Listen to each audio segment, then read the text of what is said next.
They say being home means being safe, four walls to keep the world out. But safety is a feeling, not a fact. And feelings can lie. It always starts with the little things. Keys not where you left them. A closet door slightly open. The faint sound of breathing when the house is still. You tell yourself it's nothing. You've been tired, you've been stressed. But that unease doesn't go away. You start double-checking everything, bolting doors, leaving lights on, whispering hello into empty rooms. But what if the danger didn't come from outside? What if it never needed to break in? What if it's been living in your place the whole time? In the crawl space behind the walls under your bed. You thought you were alone. You thought you were safe. But the truth is, you've just been watched. And when they finally let you know they're there, it's not to say hello, it's to say you're not leaving. I was left alone. So what in the world is this? Alright, to preface this, I'm really creeped the flip out right now. If anyone here has any advice, that'd be great, because this is the only place on the internet that would take me seriously. Anyways, let me get to the story. My parents left me home alone. With my parents gone, that leaves me with the responsibility of watching our dog. Great! I put up with my dog for about an hour before it's time to feed him, so I go upstairs, leaving all of my lights on. Every light downstairs was lit up. I don't leave room for spooky things to lurk around. I fed the dog and waited about 10 minutes before I took him outside. This is where it gets sketchy. I take the dog out, leaving the door to my house through the backyard open. While my dog is doing his thing, I'm looking around and I see something in my neighbor's yard. It's this tall black mass of something. I thought it must have been a new grill or something, or one of those patio umbrellas. I don't know, it was dark and I couldn't see perfectly. Obviously I brush it off, I'm not going to get spooked by a grill, and I go inside with my dog. Dog taken care of, I sit down on the upstairs couch to chill a minute before we go back downstairs. Spooks time, all my lights are off. I know that I left these lights on, so I'm pretty creeped out. I try to explain how it could have happened to myself as I go around turning everything on again. When I hear a ring at the doorbell, I go upstairs to check, and there's a black mass chilling in the window. It's tall, very tall, but it doesn't have a face or really any features. It's just a black, tall mass of something. Obviously, I'm spooked right to flip out. So I kind of look around to orient myself. And when I look back, the mass has little indents near the top like eyes. Not joking, the thing grew eyes. All I can do is just stare at it. I can't take my eyes off of it because I don't know what it would do. Eventually, I start to hear faint whispers that sound like they're coming from behind me.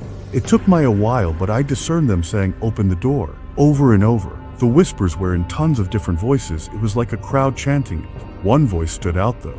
It was the loudest voice, and it had this sort of low growl to it. So I'm standing there, staring at this massive darkness, frozen in fear, and I start to hear knocking, like dozens of people outside the house knocking on the doors, wall, and windows. Then the doorbell rings and rings and rings and rings, and it keeps on ringing. Louder and shriller each time, it nearly made me crazy. I finally snapped and ran downstairs, bringing the dog with me. All the lights were off again, but I just bolted to my room, turned that light on, and closed and locked the door.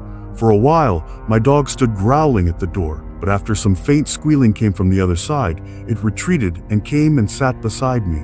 I can't get any signal on my phone. I've tried calling my parents, my friends, the police, but I can't get a call out. About every 5 minutes or so I hear a loud bang on the door, and the doorknob shakes, followed by the low growling voice saying, "Open the door." I really don't know what to do at this point. It's gonna get in, or if it doesn't, I'll have to come out sometime. If my parents come home, they won't be walled up from it. Someone please respond as soon as possible. It was December of 2024 when she entered our quiet Midwestern home. My father called for me from downstairs. I assumed it was time for dinner, but when I reached the top of the stairs, he was already there, standing still with his hand raised to stop me from coming down. The panic in his eyes told me something was wrong. "Want you to listen to me very carefully," he said. My heart picked up as he continued. "It's very important that you keep your eyes on me. You're going to notice someone else in our home, but you must ignore her as much as possible." At first I thought it was some kind of strange joke. How else was I supposed to process something like that? But before I could ask questions, he went on. "She's going to whisper things, follow you, try to get your attention, but you must never respond. I promise she'll go away if you pretend she isn't there. You have to promise me." I had a million questions, but I was too frightened to ask any of them. I just nodded and muttered, "Okay, Dad, good, come downstairs." "Now, hurry, just me telling you this makes her stronger. But I had to warn you, I couldn't risk you noticing her by accident. Stay focused." I crept down the stairs slowly, never looking away from him. He stepped backward into the kitchen as I descended, The air on the first floor was heavy, colder. A strange, sour smell clung to everything. It reminded me of when something rotted in the walls for a week. We sat at the dinner table. My sister was across from me, head low, eyes fixed on an empty plate. My mom pulled a casserole from the oven, her face quiet and distant. I kept my gaze on them, but something moved in the corner of my vision. Something with tangled dark hair and skin that seemed faded, wrong. The kitchen didn't feel like the kitchen anymore. It felt hollow, quiet, off. Under the table, my sister grabbed my knee and whispered, "Can you see her too?" I gave a small nod. "Don't say anything," my father said sharply. The woman approached the table, her step slow and unnerving. She stood behind my sister, resting one pale hand on her shoulder. My sister stiffened, staring at me. I looked away instantly. My mother served dinner like nothing was happening. My father held my sister's hand tightly under the table. The whispers began, not words I could understand, just a static-like sound that filled the space. And we just ate, pretending it wasn't happening. That's how it was for months. Even when we left the house, she followed. We'd see her in reflections, out the window, never speaking to anyone else, just watching. My parents stopped letting anyone visit. We weren't allowed to stay over at friends' houses. We kept quiet about her. That was the rule, the only way to keep things contained.